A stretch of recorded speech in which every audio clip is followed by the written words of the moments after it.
여러분 안녕하십니까? 국민 대변인 신동욱입니다. 정말 대한민국의 앞날을 위해서 정말 중요한 대통령 선거가 10일 앞으로 다가왔습니다. 여러분들 마음속에는 이미 어떤 후보를 지지할지 결정하신 분들도 있겠습니다만 그래도 이재명 후보가 왜 안 되는지는 이미 여러 차례 저희가 말씀을 드린 바가 있습니다. 지난 1차 TV토론회에서도 드러났듯이 이재명 후보의 경제관이라는 것이 허공을 헤매는 듯한 전혀 현실적이지도 않고 또 그렇게 해서도 안 되는 무슨 120원 커피 원가 얘기라든지 예약해놓고 가지 않아도 경제가 돌아간다라든지 또는 기본사회, 기본소득 정책을 다시 또 내놨습니다. 그러니까 나라에서 돈을 국민들에게 퍼주면 이걸 기반으로 경제가 돌아간다는 얘기인데 그런 식으로 얘기할 것 같으면 뭐하러 우리가 산업을 일굽니까? 나라에서 그냥 돈 주면 되죠. 돈 찍어서 돈 주면 되지 않습니까?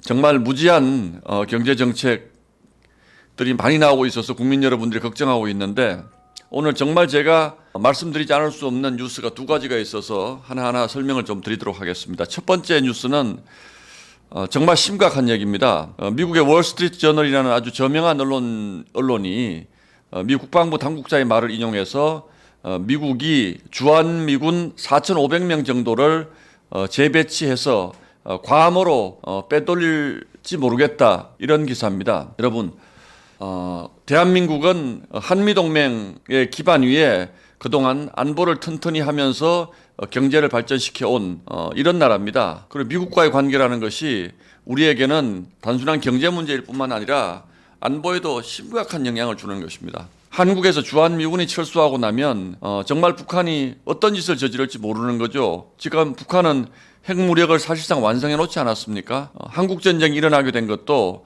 미국이 방어선에서 한반도를 제외시키겠다고 발표한 직후에 한국전쟁이 일어났습니다.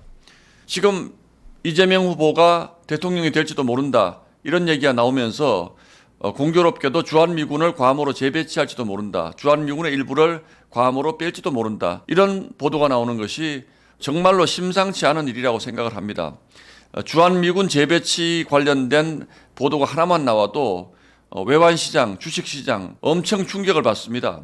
야, 한국에 투자해도 될까? 한국 주식 사도 될까? 한국은 안전한 나라일까? 이것만으로 대한민국은 치명적인 타격을 받을 수 있습니다. 이 기사가 나오고 나서 벌써 이런 징후들이 우리 외환시장에 많이 나타나고 있다는 거죠.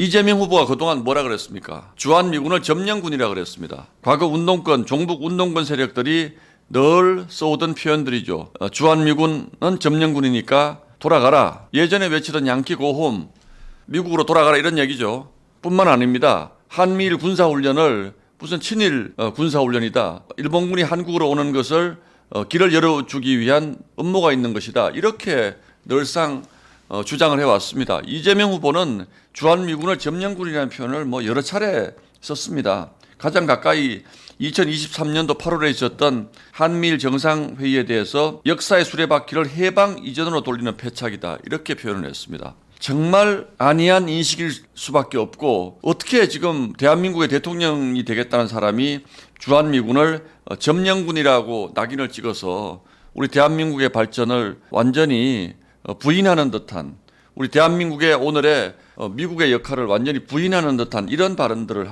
할 수가 있습니까? 이런 얘기 들으면 미국이 과연 어떻게 생각을 하겠습니까? 우리가 무작정 무슨 미국의 눈치를 보자는 얘기가 아니고 우리는 우리 나름대로 주권국가로서의 미국과의 대화 그리고 한미동맹 강화 이런 노력들을 계속 하지 않습니까? 그런데 지금 한국에 와 있는 주한미군을 점령군이라고 얘기하면 미국이 그러면 우리 점령 안 할게 다 갈게 그럼 그 다음에 감당할 수 있습니까? 그 다음에 어떤 일이 일어날지 관련해서 저희 김문수 후보가 이재명 후보에게 공개 질의를 했습니다. 즉각 이 부분에 대해서 입장을 밝히라는 겁니다. 국익이라는 것이 말로만 지켜지는 것이 아닙니다. 실력이 있어야 되는 것이고 우리의 안전, 안보도 압도적인 힘이 있어야지 지켜지는 것입니다. 그 압도적인 힘의 상당 부분이 주한미군과 관련이 있는 것이고 특히 핵 전력을 비교하자면 우리는 핵 무기가 없지 않습니까? 그래서 우리 김문수 후보는 미국이 가지고 있는 핵 전력을 잘 활용해서 북한의 핵을 억제한다. 이게 기본적인 전략입니다. 물론 여기에 우리가 핵무기까지는 아니더라도 실제로 어떤 핵무기와 같은 효과를 낼 수 있는 뭐 여러 가지 조치들을 취하면 더 좋겠죠. 그러나 지금 주한미군이 점령군이니까 나가야 한다. 이런 인식을 가지고는 정말 큰일 나는 겁니다. 그래서 오늘 당장 미국에서 주한미군 4,500명 괌으로 재배치한다는 뉴스가 나오니까 국제자본시장이 흔들리고 있는 겁니다. 이 부분에 대해서 과연 지금도 이재명 후보는 주한미군을 점령군이라고 생각하는 인식을 그대로 가지고 있는지 분명히 답을 하지 않으면 정말 우리가 곤란한 처지에 처할 수도 있다라는 말씀을 분명히 드립니다.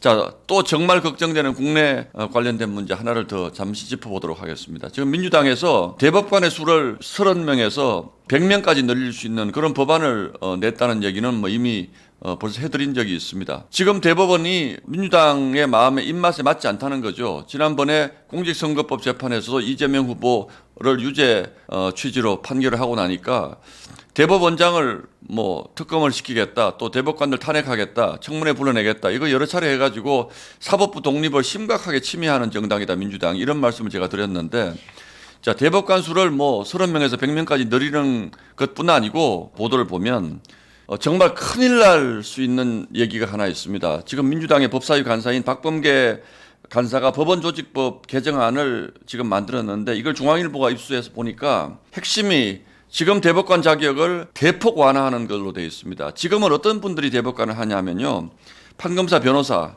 그리고 변호사 출신 공공기관 내 법률 담당자, 변호사 출신 법학계열 교수 가운데 각각 20년 이상 일한 사람, 그러니까 법조계에서 충분히 경험을 쌓고 또 충분히 자격을 인정받은 분들만 대법관이 될 수가 있습니다. 그리고 정말 대법관은 아무나 될 수 없는 겁니다. 그 나라의 법 해석의 최고 수준의 권위를 자랑한 분들이 대법관을 합니다. 그래야지 국민들이 최종심으로서의 대법원의 권위를 인정하지 않겠습니까? 그런데 민주당이 지금 마련한 개정안을 보면 학식과 덕망이 있고 각계 전문 분야에서 경험이 풍부하며 법률에 관한 소양이 있는 사람, 이런 자격을 추가로 신설했습니다. 그러니까 굉장히 추상적이죠. 학식과 덕망이 있고 각계 전문 분야에서 경험이 풍부한 사람. 이런 자격이 어디 있습니까, 대법관에? 이런 사람도 대법관이 될 수 있다는 거예요. 그리고 지금 대법관이 14명인데 이 대법관의 수를 30명으로 늘리겠다는 겁니다. 그럼 16명의 대법관을 새로 임명할 수가 있죠. 그럼 30명이 되는데 이 가운데 20명 정도는 법률가가 하고 최대 10명 정도는 일반인이 대법관을 할 수 있는데, 아까 말씀드린 그런 자격을 가지고 자기들이 뽑겠다는 겁니다. 그럼 예를 들어서 정말로 법사위에서 횡포를 많이 부려서 여론의 지탄을 받은 정청래, 대법관은 물론이고 대법원장도 할 수 있겠죠. 또 예를 들어서 유시민 작가, 이런 사람도 뭐 법에 대해서 자기가 다 아는 것처럼 행동하잖아요. 대법관 될 수 있죠. 또 우리가 아주 극단적인 예를 들어서 방송인 김어준 씨, 이런 사람을 대법관으로 임명할 수 있다는 거예요. 그러면 이런 분들이 모여가지고 어떤 판결을 내리겠습니까? 말은 대법원을 엘리트 법관 중심으로 하지 않고 다양한 경험과 배경을 가진 사람들로 대법관을 임용할 수 있게 하겠다는 것이지만, 실제로는 자기 편이 아주 강성 지지 그룹의 대법원의 문을 열어주겠다는 겁니다. 이건 나라 완전 망치겠다는 사람들이에요. 법원이요, 함부로 판결하면 그 나라의 판결에 대한 신뢰 전체가 무너지는 겁니다. 만약에 그런 분들이 대법관 한 명이라도 들어와서 어떤 판결을 하면 그거 믿을 수가 있겠습니까? 절대로 못 믿는 거죠, 그런 판결들. 대법원이 무너지면 그 나라의 사법 체계가 무너지는 겁니다. 민주주의 국가는 입법부, 사법부, 행정부가 정확하게 견제와 균형을 가지면서 독립적으로 운영되는 곳입니다. 특히 사법부는 정말 독립이 보장이 돼야 되는 것이죠. 사법부의 독립이 무너지면 국가가 무너지기 때문에 그런 것입니다. 민주주의 체제가 무너지기 때문에 그런 것입니다. 그런데 대법관을 저렇게 자기네들 마음대로 학식과 덕망이 있는 사람 이렇게 하면 도대체 이 사람들이 무슨 생각을 하고 있을까? 선의로 이런 얘기를 했을까요?